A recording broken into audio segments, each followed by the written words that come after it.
Okay, hello. I don't know what's gonna come out in the cards, and this isn't gonna be 110% for everybody who's here. But if you're open to it, they should be helpful to you.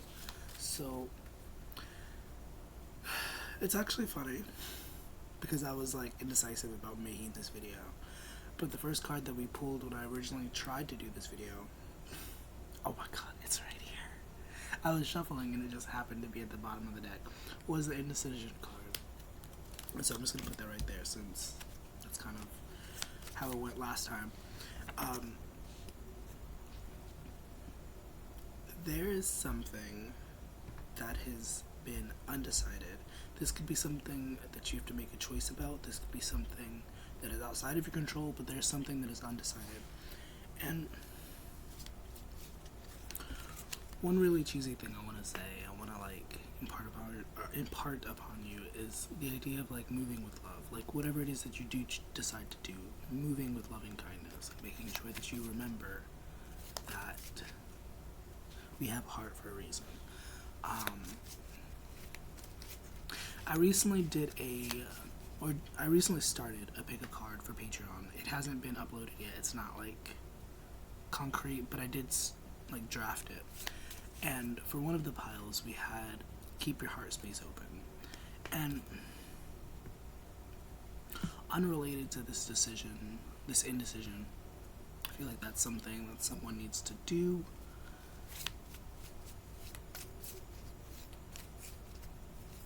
And if that doesn't resonate, it doesn't resonate for you. This isn't for everybody, but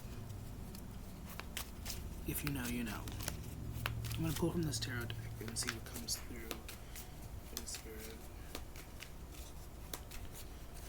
What needs to be said? We have the Ten of Swords, and we have the King of Swords. So this ending could be about... Or, I'm sorry, I didn't mean to say it like that. This indecision could be about an ending. This could be the end of a job, this could be the end of a relationship, this could be the end of so many different things. But it is the end of something. And with the King of Swords here, there's this element of you needing to be strong, or a certain level of strong, or a certain level of strength is required. I guess we could also say like that, because English is an interesting language. So we have the Ten of Swords and the King of Swords. And generally I feel like there's a lot of in your head energy. I feel like whoever I'm talking to, you have been very in your head. You've been very like, and when I say that I mean like there's a lack of action, there's a lack of like saying what you're thinking. It's just a lot of thinking, you know, and that never helped nobody. Also, as I'm like here at this moment, I'm gonna remind you to like stay hydrated. I haven't been doing that as much, like the reminders, but like here you go, because this is a check-in, this is a general check-in. So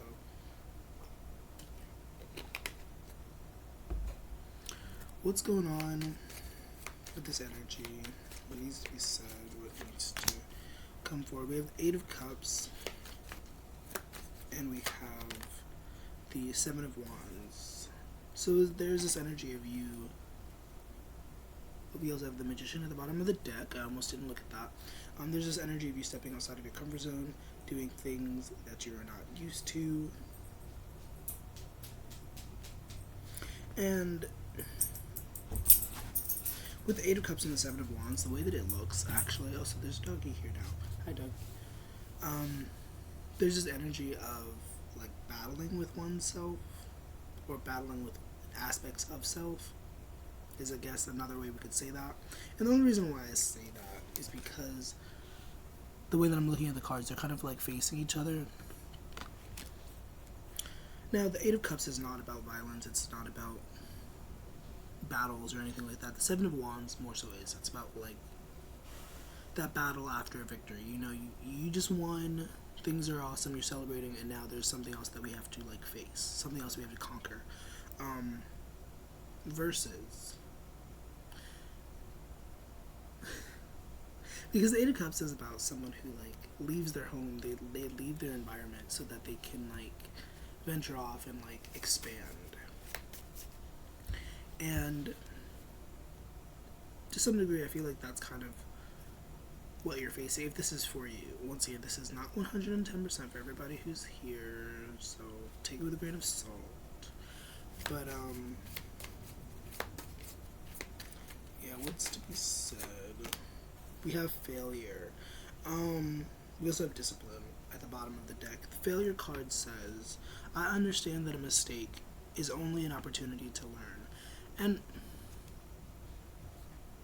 I'm going to emphasize this part because I feel like this is a really important lesson.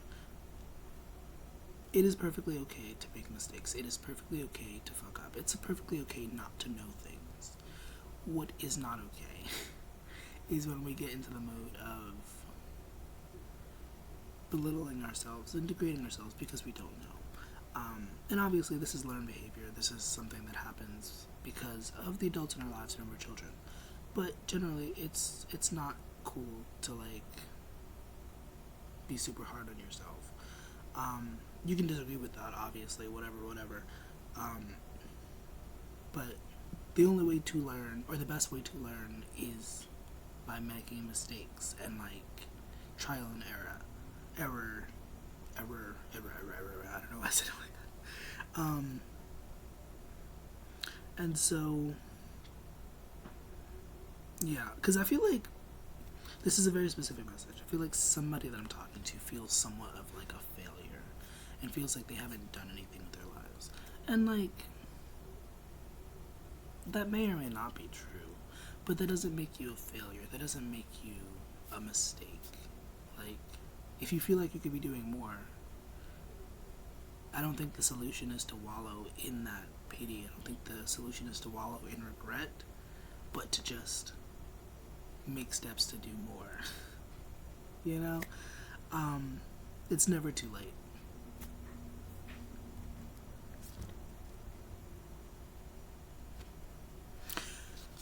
I'm thinking of the show The Good Place and that one character, Chidi, the really philosophical, like, principles guy who was really bad at making decisions. And like, I haven't seen the show extensively. Like, I think I watched the first season, but I don't watch TV, so I don't really like make it a point to keep up with stuff like that. Though I have been watching Rick and Morty, and that is something important to me. But either way, this guy Chidi, he doesn't know how to. He's really bad at making decisions. Even so much so that like it becomes like a moral dilemma. Like he contemplates his life from a moral dilemma because of his indecisiveness. You know, like, am I ruining someone's day because I'm like taking too long to decide what muffin I want at the muffin stand? You know, like there's a line behind me and I'm like taking forever, and it's like morally, ethically, like, am I negatively impacting others because of my indecisiveness? And this is something that is like coming up. This is like an idea, this is a thought that is coming through, and it's like consideration. This could be you, this could be somebody else, but like somebody just needs the reminder that like, hey, maybe don't take forever on a mundane mundane decision, you know what I mean? What else is to be said about this energy? Also, as I'm speaking, we are in Mercury retrograde, if I could say it like that. Mercury has been in retrograde since the 4th of August, and it's supposed to be in retrograde until around the 28th. And so that's a thing. And generally, if you don't know what that means, Mercury retrograde is a time where there's often many miscommunications, there's delays, there's misunderstandings. I guess disasters often happen around this time. I mean, like, disasters happen year round, but like specifically, you will notice a lot more things will go on and go down around this time, like whenever Mercury is in retrograde. Now, if you happen to have your natal Mercury in retrograde, then you might be able to breathe through. You might be good. You might know how to handle a storm. But generally, it's just a time to be very careful about your movements. It's often a time also for a lot of self-reflection, if you're a big reflector. We have the Two of Wands coming out also, and there's this element of thinking about the future and like planning for the future. We have the Valet of Blades, which is the Page of Swords, and then we have the High Priestess. Yeah, there's this element, and then also the Emperor at the bottom of the deck as I put this down. There's this element of you thinking very heavily about your future and like the possible paths that you can go down. And I feel like for some of you, this might be specific, the reason why you're contemplating the ending of things is because you're so heavily thinking about the long-term future. And if we could talk a little bit esoteric and like energy and all that real quick, the thing about like time is that it doesn't really exist. Like the only thing that truly exists is this present moment. But everything that you do in this present moment impacts the potential future. And so if you're talking to people, if you're talking to someone who like just drains your energy, just makes you feel like crap every time you talk to them, and you're wanting to live a life where you don't deal with that, but you're still dealing with that, then it's like, where do we start making action towards that? You know? The Page of Swords. The pages generally talk about someone who is like very inexperienced, someone who's still learning the ropes. And I feel like the Page of Swords specifically is a person who's like a student, someone who's very eager to learn. And this is the sort of energy that you need to embody if you're not already. Like someone who's ready to go, ready to learn. And the High Priestess is also here, reminding us that we have the answers within. Like, all you really need to do is, like, take a breath, regulate, like, get that blood flowing. And the answers are already within you, you know? It might not always make sense at first, but the answers are always there. And because I'm nosy, I'm going to pull on this High Priestess energy and, like, see what this is about. Infinite Spirit, Beloved. What's this High Priestess about? We have the Two of Wands coming out again. So now we have Two of Wands. We have the Eight of Pentacles. Excuse me. I feel like this High Priestess, also we have the Fool. I feel like this High Priestess here is really you acknowledging and recognizing just how much potential you have. And like, we can't feed people off of potential. We can't like pay our bills with potential. That's not really how that works. But you can build off of that. And the Eight of Pentacles is really giving the Page of Swords, like in this depiction, like someone who's just like studying up on their craft, practicing their craft, wanting to be better at their craft, whatever their craft is, whether it's singing, whether it's cooking, whether it's math, whatever it is. And once again, you already know. You already know you have the world in your hand. You already know how powerful you are and like how amazing you are and like how talented you are. And I'm being reminded of that sentiment of like the idea of like fear of success, because we do have the failure card come out. And sure, we might be afraid of failure. That might be a thing. But there's also this level of fear of success, because with success comes a level of responsibility and expectation that you are expected to meet. And so that might be a thing for some of you, like fear of success. You might not give a fuck about failing and like looking stupid, but yeah, I'm just putting that in your head. Either that's for you or that's not. Don't take it if it's not for you. What's this Two of Wands? What's our future? We have the King of Pentacles, we have the Two of Pentacles, And the Queen of Pentacles. Ooh, okay. I wasn't expecting that sort of energy. I asked, what's our future looking like?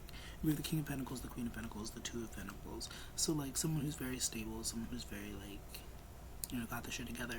And then there's also something about romance. There's also something about, like, being in a partnership.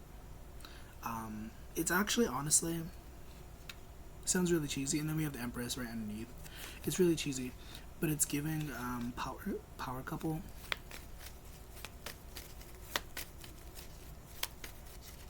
So,